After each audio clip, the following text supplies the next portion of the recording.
Kulai Paiba Kangu group Oma, Atopa group Omana, outsider Kulai Paiba, Mapandigi influx in a lag by illegally immigrants, Milton Kangu Mana, Adu Hujictim, Aduki, Kenny Balls and Yokalavnigo, Aduna, High Bukangu, Anisigi, Munana Bohonamotum, the Highway Highway in Palto G, Moruni, especially Sigi Jagasida, area of domination, Hydereko. Text long and a text long and a yara area of domination, a chomba, a hui lan was so many header. Masigi, Sogaria Sagi, Akoi Malunga Laiba, Ikogi Kulaiba, Kamu, Suma Pandala, Kulaiba, and he said, Masigi, Sonaria Berkshida, Malunga Laiba, Kamu, Koi, Masel Gamaka, Amoso Ida domination, Gimu, Lan Tongaria, although I couldn't over that. I could see Kayam the protector because they don't know having a wakal. Toktoka, the ex long and a bokagi, Adugum, then Sanction Labra, I was Wang Su Manipur. I could give me some Amoina, I couldn't hang the way at the Wang Malay. Sugumo Mayam, Suurkanda, Kulai by Viliba, Mapan Gidimapan with Oigrasico, Mapan Gidimapan, Mapan Gidim the Neko Mayam Long Lerisi. Aduna Nekuni national regions of citizens, they implement the update of view, has it. Makojo Tokagadi, I could money over the SS way I can Masimana Omona. Aduna, Masimana Oidiba, a Kulai Pai when lady by Yellow Humi Kulai Pai when lady, but Jingi Sinaxina, lady, but Pumsida, possessing the Hena one of the Tabukti, the Wuchumoi, Happy Podama. Aduna, Madu the lady ba, Ahogi, Nasi forward, lady Iba Kamuma, Snake Miam the Kadi Asapi of a gay. Nakoina, Nasi Pok the low Poshamam in terms of Corone, in terms of Korosi, Akogi, Miam see. Achumba Lamim the Puraganaba, Pabalamim the Puraganaba Pashadi, Sina Kibra Natraga, Makogi leader Kamuma, Sixina, Makogi Masamasu, Kadaida, Singapore, the Kadaida, Sudan, the Kadaida, England, the Kadaida, USA, Tambuji people when the later Rahibudi, Hochixu, Equi, Miamsin, Hungary, Mayamsi Urakan, the Liberiba, Equibo, Anoba, Sama, Equibo, Dream Bigo River, a Sika Kamusina, Ayenba, Kogi, Karuda Haigan, Lan, Lobo Pasai, extortion, Nam the Lobo Pasai. Masidi Kara Handava, Ovatagadi, Lan Manuxida, equate people no worry, Masidi Karadi, Handabuchu money, have a potuni, Sina, Apilto, Sina Canada, Bono, La Wangus in the Apilto United. Azuka, Amu, Rubamenda, Mu, Occidental Tadok, Asima Manga, and Haikiba, Lady National Highways in the Common Protector, the Hawk to protect national highways. Masi Akamomitana Vioba. Akamomi, I could hire Rocana, I couldn't get a Polocana, Moilinga, I'm sour. Logi, but I'm the guy with them sorry. I don't hide it. Moikai can never. I could my own MCS officer, my amlina. ICS or IS officer, my amlina, Madugi Dildo, no Mahona. Madugi responsible the first of love. And I get them never. If I nigga who target 80, she tongue a small woman, the Tonga,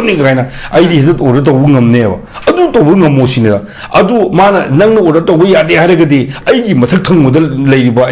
I cannot. I give Matak hair to the air to the demand of them. She talked to the video. I possessing yard, they have said, Hibung the Pasigi, Masigi, Nupa talked about Haga, Haga, Nupa talked about Haga, Ting talked about Haga, Tingzi, Toning by Haidare. I do not Kadai the Punamok die, a Sigi Solson Purnova, come down a command Sigi Solson Pur, the Haven, the Kangba, Haiba, Tanabom Changeva, Kangba, Haiba, Tanabom, Madu, Tabu in a Pantuno, one of them. I get no digi talk of Piter. I seem they talk the Yadi, I get no digi talk with Spritama, Aquava, Adugitona, energy or Yaugadi, Lingakuni, Hina Yauraga, I Lingak with the Yauri by email in a minister, Hina Yauraga.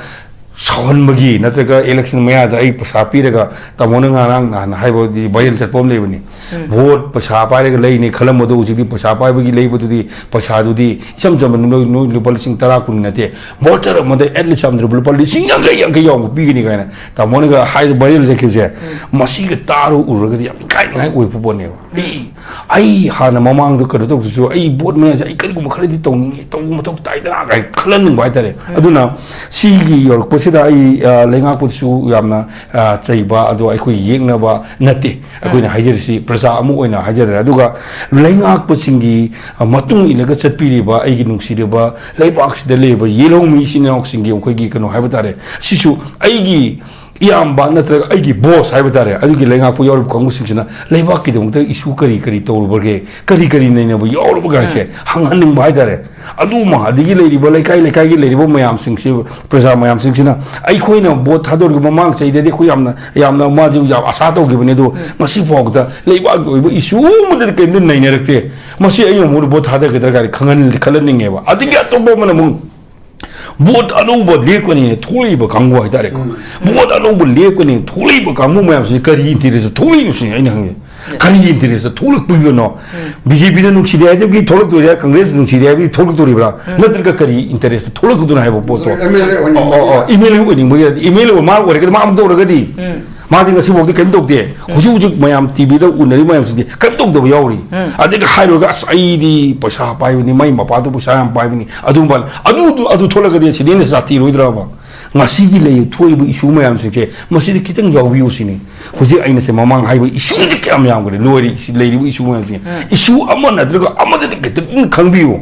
ai haying email urga to ga judi yaroi ba ai bu tak bir bo za ai drama artist o mu je ai drama o jana haiba nang ngasi nang na rehearsal to to na haying no ngala rehearsal ko gi show no mi to ge to bir ko no nang na haying show no mi to ut ga po to ai gi min mang u khalo na haiba aduna de di drama yaw yaroi na amain haje ba art di miyam da asam de piyo ba ai haying email urga to ge to har ka no ba hojik to biro sinem hojik issue le ribo mayam sing issue amal tra issue mate changbi ro ba adu ga di welcome yes welcome ne adu ne si ge po se ai na si sina mun kaman oina la thok kare wari se kano da oina ai khoi isa bu chei ja bi ba am lai re and ai na su yam ja janing da bai dare nang na nang gi nawa le ba nam da bunung si ga di nang gi na jati bunung si ona ai gi jati bunung si ne na mayam mamang da english lo ga law ga koi kan do do pura ai ta khuna gi mang ta ba handa ba third class ki pu do adu di pam de aduna ai u si haijeri si ai aduna se de ai gi le bi ri ba ai sinok sing se ai khoi amaga cooperation coordination ne bo to tare lenga ko mu chu wang to wakal to biro security ko ko jo wakal to biro lai ba ek mayam si season ar kal ya bun karano ya da ba kano ya yari ga di miyam da hayo ba si to wi ya de hayo ba ai lenga ko mu ai mamang gi lenga ko ko biro to ya to ya have ne ngam de ga di ngam de hayo po to hayo ngam ba sar ga dal le gano sine hojigi kangu lai ba kangu su ngam de hayo ba ngam de ga di ai si to mayam e to ne o ngam de ma hoti hone ado hoti hone do uhalo no hone de bi sum tasal laga adum chatpa matam do thengnari ba mangwon da text lawkhibagi document sing sending sing mo receipt sing do man mayam da show tawraga thuki matik masing ya me man hoji ulibado ko gi jiba imphal jiribam lambi si de lawri pasing awang khul adagi kambiron adagi nungba jiribam parking adagi none oinam long and to antoan mafum sing sida ko manipur imphal jiribam gi 200 km room sida adogi matik masing yam lawri hana mana Hondo Kevtare. Ori films in Manipur, Ori Bosiki Irans in the Morakanda money. Touristing Lapagi Apambasu, Hantan Kibaduga, Manipurgi, Satuk in the Sotoki problem like Basu, Tangari films, they come diver among others and Manipuri, diver Iram Damsi, diver not Batopolam Gilak Pamana, Manam Pulay me up Cinemalium, Miam, the Manipuri, was equally films in Aduga. Highway, we Tangari films, come here, where Miam. ai ahanbada not is dialogue puing bibo punang pui ko non kunjari hamadi panelist nibusu ikai kumna wuchiri hojiki ekoi yamna luroba tanja sida hojiki ngasi gi topic si ekoi yamna mak ka miyam singna khangba mathau matare haidana ai thamjage maramdi karigino haibo damda ngasi hojiksi haukiba 2023 gi me gi tang homdegi sungnarakba aduga adudigi haukiba lan haijiba tare asina maram oidana leiriba ekoi gi punsirol sida angako phangna hiram khudumta akiba amasung akaiba amasung asonba wahanba tanja yorukba tanja sida ayam sauba ama koi khusem goiba artificial oiba haide wahanba ma haiba tare gadi hariba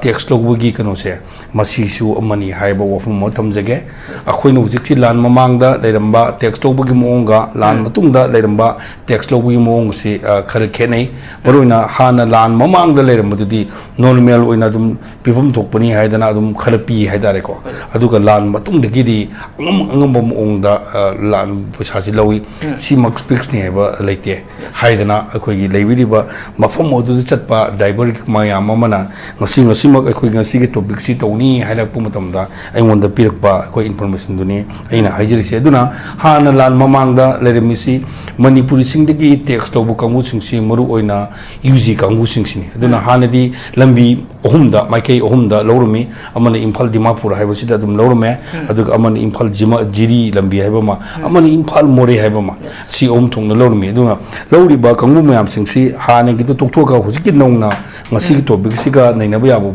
wafumda ngasi aikhoigi NET kanona NETV na akoigi newtv na mana logirakpa source ki matung ina amasung ngasi fongnapum khabarda pibagi matung ina mafum tarukta lowi haibagi polama aduga magi detail some amount ji pi haitare ado aina khamjaba aigi source aigi information adi kamai doge hada mana piriba amount sidi double nei heleba mana piriba amount sidi single leba akoigi lalho group achobo mana GPay da kapodaba dugme amount aingona haibirapani aini chalubu nate ko aina ngosi sigi topic se tawni haiba matamda aingona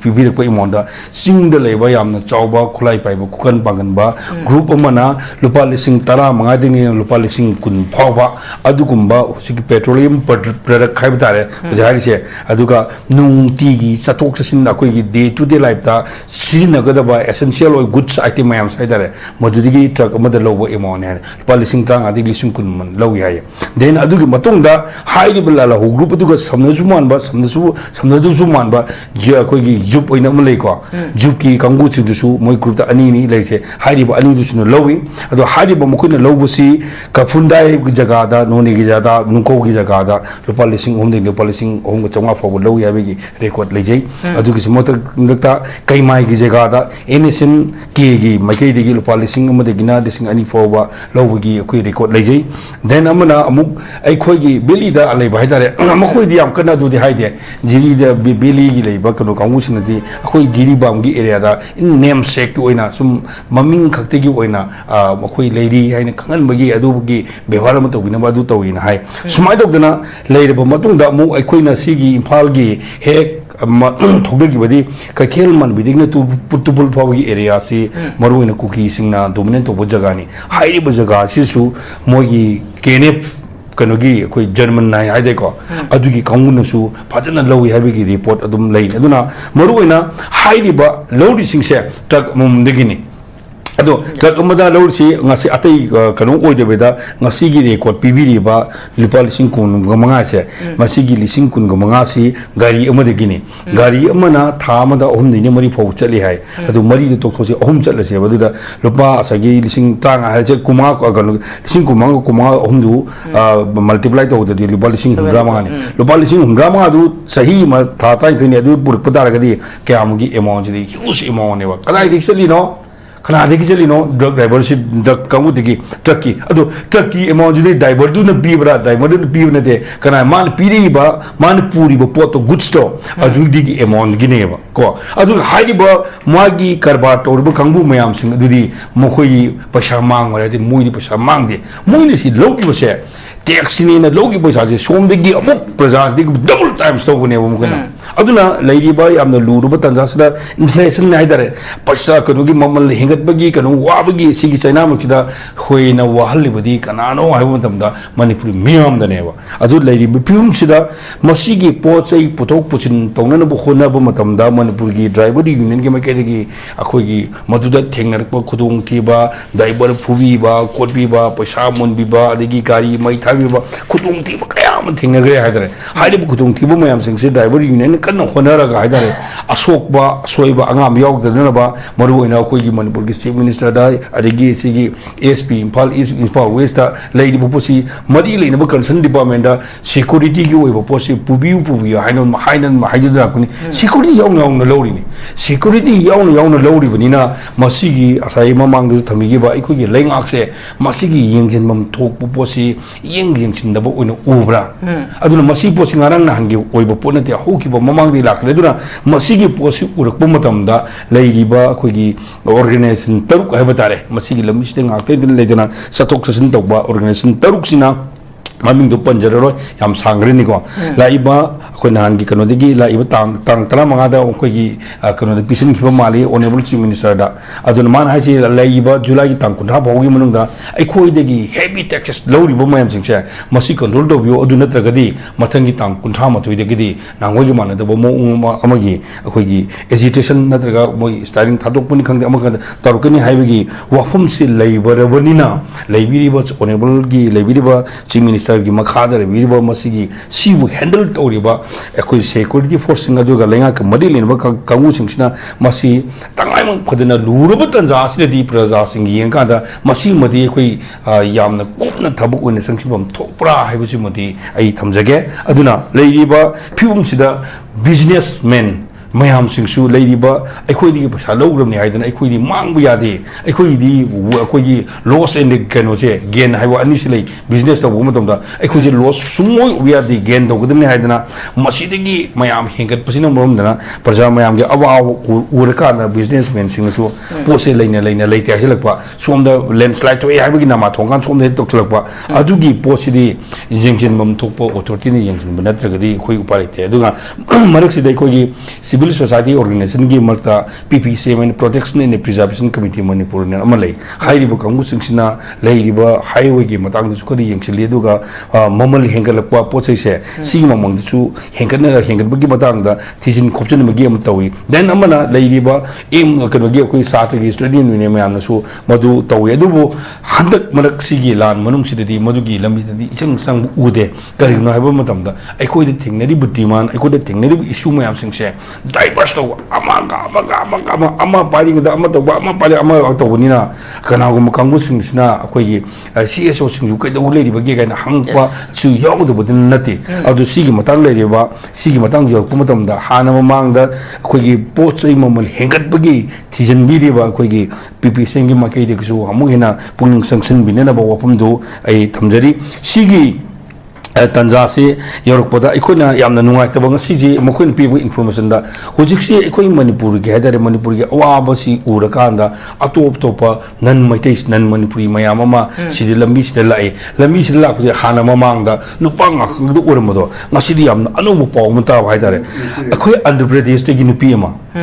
माजि truck की कनु अमा ओइन driver अमा ओइन लाग येरुंगा गा पुरपगी पाव मतमक हाइदारे अदु यौना बोला इबनी होय मसागी ओनदी मा सेल तालम या अदुमक उरकुसु लैरिबा इखोगी लैरिबा मनुंग सिदा सिंगी मनुंग सिदा कन्फाइन तौरगा लेबा चटोक ससन तौबा याद्रबा इखोगी दंगदि यामना चौबा खोइ थबुक मु तौबिबनी खलगा ड्राइवर मयम सिंगसु खोइ नुंगसिबम तो यदुना सिग तंजा जोगबदा स्कोट पाइबिरिब कांगु मयम सिंगसि स्कोट की लेबिरिबा सिक्योरिटी कांगु सिंगसे सिक्योरिटी कांगु सिंगसिगी हेना थौना फबा मतंग अमा संगी हाइतारे दो तमोनसु उजिक पनबिगी हाना ममांगी ऑनरेबल चीफ मिनिस्टर मागी टाइमिंग लुरमदाई की तंजादा अनौबा IRB की बटालियन अमा असम दा कोई ट्रेनिंग तौगिबनी ट्रेनिंग तौबु मतमदा मधुगी हाइरिबा ट्रेनिंग तौदो मखोगी डिप्लॉय तौगदबसी सिगी इम्फाल जिरी से मसी लेमदे डिप्लॉय तौनी ना हाइगिबगी मतांग अमला केदु मखोई थोलदो बग मतमदेसु जिरी दे लेगा कनोदा नोनीगे स्वाइदे लेगदबनी काना हंगांगना रुपगी अदुदा लेरिबा कांगु माजुन कदाइ से चटखरगे अखोई लेरिबा हुजिक लेरिबा MLA मिनिस्टर ने लेरिबा कांगु सिंगसि मोई स्कोट लोय लेग्रबा सिनेबा अदिगी अदुम लेरे अदुगा अखोई मणिपुर VIP कल्चर की हाइदर हुजिक लेरिबा कना ना मखोई करी तौगदे के हाइदना मयाम स्कोट मयाम लोक्सलगा तो अदिगी आई ओनेबल चीफ मिनिस्टर ने तौरिबा अखोई स्कोट का तौ आइदी खनबदु नुंग बोय हाइदर करी इंटरेस्ट नो काइन खनबे यावे ममांग हुजिक लेबा तमिलनाडु की चीफ मिनिस्टर ओइबा विजय ने तौरी मयाम याम मतम तमहनिंग बाइदारे अखोई सही द डिपेंड तौगुम जे बिजुदी यामना नहाने अदु अखोई सही द डिपेंड अफाबो पोतुदी अखोई मतौ तमजे थाइना अखोई ओजा जोन संजु लेरे अखोई ममांग दे दिल्ली दे चलखांदा दिल्ली दे चलु रकांदा अखोइना फ्रेमवर्क एग्रीमेंट की मतंग दा अखोई चलु मतमदा दिल्ली की ऑनरेबल चीफ मिनिस्टर मतमदगी अरविंद कनो केजरीवाल से मजु उननबो होनम मतमदा मागी अदा लेरम स्ट्रक्चर मागी रेसिडेंस है कयाम चोंगे बदु लोरे अदु मा साजे अखोई वरी सानबो मतमदा अखोई लुपा हुजिक साम कुन बिबो अखोई प्लास्टिक की टेबल से सिदे फमिने रेबो अखोई फमिने गा चोमना कायम तौदे अदु द लेरम मी मा लोय चमेबा हाइजे दिल्ली से मिनिस्टर दिल्ली द कैपिटल नि इंडिया की कैपिटल नि इंडिया की कैपिटल की यामना बाहर पुरी बदु मंगना का तौबदु यामना अदुगी मतौ का तमहनिंग बाइदारे अदुना लेरिबो लेंगाक सिना हुजुक ओइबो फिल्म सिदा IDP go issue lady minaka taru like the bagi kanogi issue lady then no sol tol pinaka da ko gi IDP mayam SIR mayam de yaur te habigi amu issue lak ledra si issue mal da NRC gi issue ju kana le si gi maksida ma si gi ena kano se si gi hujik thoi ba issue si ato issue mani khala kanda my area do madu da pai bu thabuk da responsibility do sinabi bo chumi ena ai amai tamje yes Hujik lady film sida miyam na sunga sai ozan supan biba CSO sing kai dau khrage haiba si so wahang am oi bani hujik miyam na issue sing si thengnaba yaba issue sing si amagi mathata amamuk sum lon silakpa sen khai riba sing si thengani haiba wafam doni hujik lady film sida koi lengak bu sing sin matam gi koi gi highway protection gi matang tum hairam mag loisin gi ba hujik po dum loisi chap chaba miyam da thajaba pi khibadu thabuk oi pangthok pu leite adu kamdau तौरगदी कोई सिगुंबा सेनगाई बगी थबक सि थिंगबंग हमगने खनबि सिदा कोइना प्रजा अमु ओइना highway याबने खो अखोइना हाइजे दोसि मरु ओइना India इबा लेबाक सि ngang na wohona matam da magi wild chana kanglon amad leri ba hairi ba wild chana kanglon samna re godi english te constitution ne je masida kari yori ba ge haiba si masi pajana implement obo mathok ta tae ba du bo khoi da implement tori bra to gi bra haibu di tamonu se haibi gi duni india gi leri ba constitution pajana ijar ba tar ga su hairi ba do matam di lenga ko kangbu singa haiba do over power tor ka even supreme court power da sum gi lenga ko mo ne si ya di nam kiting pain ya bata kolom thairi ne sigi pose lak pon jina mor mo dana khoi da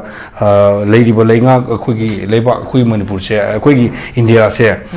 phibum nam ta dra ba leiba amadi oi re ja re adu mana leiri ba pano ga mari lena na national highway si ga mari lena kana gi subject no central gi government gi subject la state gi government gi subject la haina ne rak ba then amana ma gi highway si da khoi gi huju pog da aina khangje ba national highway act 1956 ne haina amalai adu atopum na national Highway Authority of India 1980 de naam lei hairi basi de kari pi de ke hai basi ko ne ne bo mathok tare aduga hairi bo national highway hai basi da makal ani thong nai ko uba ya basi amana group amana ko gi magi development amadi ko infrastructure ka mari le ne bada ek amana chalai aduga atup amana security gi maram da chalai ban lei hadare aduna ko na khang ju pho khang je bada national highways da kana gum amada na apan ba pi ya de hairi bo national highway any kind of the obstruction to where the to targadi hari misak natraga group of organization natraga individual ado at least some the ma chahi any jeli thambu ya haigana ai bus leiri ba hari ibu potu kaya am implement ore bi haibu di hoji hang uduna lai hari bu mayam sing do implement to wi haibani kanana lenga aksina aduna si ngana khone matamda ekhoi gi maru oina ekhoi north east ki on di ekhoi gi ministry of home affairs ki north east division ne am lei aduna ma gi maikai de gi tawbo ya pot mayam lei ba adura ekhoi na hangu matamda di national highway se indian army na ekhoi matam lei ku ngak tun leri assam rifle ekhoi north east ki ni ko assam rifle ngak tun leri adu gi matak central arms protection force CAPF so madu ngak tun leri na high bomb lei then amana mauna haji security force Kiga Madina Madugi frequently established over for the road opening of the Haidana ROPS na Amzile party is na Adu Hadibur security open to bribe with the Wang Musulisi Hangbada Tolo Poponico Aduga I couldn't am Nangapumana Hokiba Mamang is 2025 project 2016 2025 ki tha ani subata February gi I koi subject to correction ta February tang nipa nadre mapan orungani adugum novo honorable home minister na parliamental lakthogi bawna manipur de leriba ko national highway sing se athubo tumda open tawrgani adur masida obstacle amaduda karigumba aduda hangna bhorum tumda madu ayet apun pilokpodo logi oiba kone thabuk chathagini haibu tumda madu mai pakhidre hoji pho mai pakhidre ba adu ne hojik lerisi aduna madu su achouba hojik problem amo oiriba aduna tax ka mari leinana ekoi gi ngasi gi topic se tax ka mari leinana raisi group ani ne ekoi da police khoi khoi gi sente agoi state police ki mai gi entry any exit to da mukhine paisa khara lawi aduna tongal bo fam mor kanda ekoi da people sing da amadi driver sing da yamna heavy burden piri se group ani ne amana leibak si da leiriba ekoi gi miyam sibu anoba sa anobu wakhalon amada ekoi sibu ngaki sen migini haina leiriba khulai pai ba kangu group ama atop group amana outsider khulai paiba mapandagi influx in lak illegal immigrants militant kangbu mana adu hujikti adugi matakte cannibals nam jokhalabni ko aduna haibu kangbu ani sigi mununa bokhona motamda haibu national highway impal to g maruni especially sigi jaga sida area of domination haidare ko tax long na yara area of domination gi achongba akhoi lan amu sokna ni haidare masigi sokne ji asagi akhoi gi manung da leiba akhoi gi khulai ba kangmu suma pandala bu khulai ba ani se masigi sokna gi barak sida manung da leiba kangmu akhoi gi masel gi makta amuk so area domination gi mu lan tong nari ba do akhoi nu ubada akhoi si kayam na protect to bigadro no habi gi wakhal di Tokra, TX long and Abakaki, Adugum, then Sanction Labra, Wang Musu Manipur, I could give me some Amoina, I couldn't hang the Baya, the Wang Malay, Sugumo Mayam, Sugarkanda, Kulai Piviliba, Mapan Gidimapan, Oigrasico, Mapan Gidimapan, Mapan Gidim the Neko Mayam Long Lady. Aduna Nekuni National Regions of Citizen, they implement a update to view, I say. Makojo Tokra, I could money over the SS for Wayakani Musimana Omona. Aduna, Machine Manao Oidiba, a Koigi, Kulai Pai, Lady by Yellow Humi Kulai Pai, Lady, but Jingi Sinaxina, Lady, but Pumsida, Prasinda, Hena Wango Tabukti, to Jumoy, Happy Podama. Aduna, Madu the Lady Ba, Ahogi, Nasi forward, Lady Iba Kamuma, Snake Miam, the Kadia, Sapi Bagay. Nakoina, Nasi Pok, the low Posama, in terms of Corona, in terms of Korosi, I Koigi, Miam see. Achumbalamim the Purangana, Fabalamim the Purangana Pashadi, Sina Kibra Natraga, Makogi leader Kamuma, Sixina, Makogi Masamasu, Kadaida, Singapore, the Kadaida, Sudan, the Kadaida, England, the Kadaida, USA, Tambuji people when later Rahabudi, Hochuksu, Ekoi, Miamsin, Hungary, Mayamsu, Urakan, the Liberiba, Equibo, Anoba, Sama, Equibo, Dream Bigger River, Asika Kamusina, Ahenba, Kogi, Karuda Haigan, Lan, Lobo Pasai, extortion, Nam the Lobo Pasai. Masidi Kara Handava, Ovatagadi, Lan Manuxida, equate people no worry, Masidi Karadi, Handabuchu money, have a potuni, Sina, Apilto, Sina Canada, Bono, La Hogangus in the Apilto Bunadere. Aduga, Amuk, Rubomenda, Muk, Occident, Taidok, Asaima Manga, and Haikiba, Lady National Highways in the Common Protector, the Hawk to protect the National Highways. Masi Akamomitana Vioba. Akamomi, I could hire Rokana, I couldn't get a Polokana, Moilinga, I'm sour. Logi, but I'm the guy who I'm sorry about. I don't hide it, we guy get them never. I quit my own way. MCS officer Mayam Lena, ICS or IS officer Mayam Lena, Madugi Dildo no Bahona,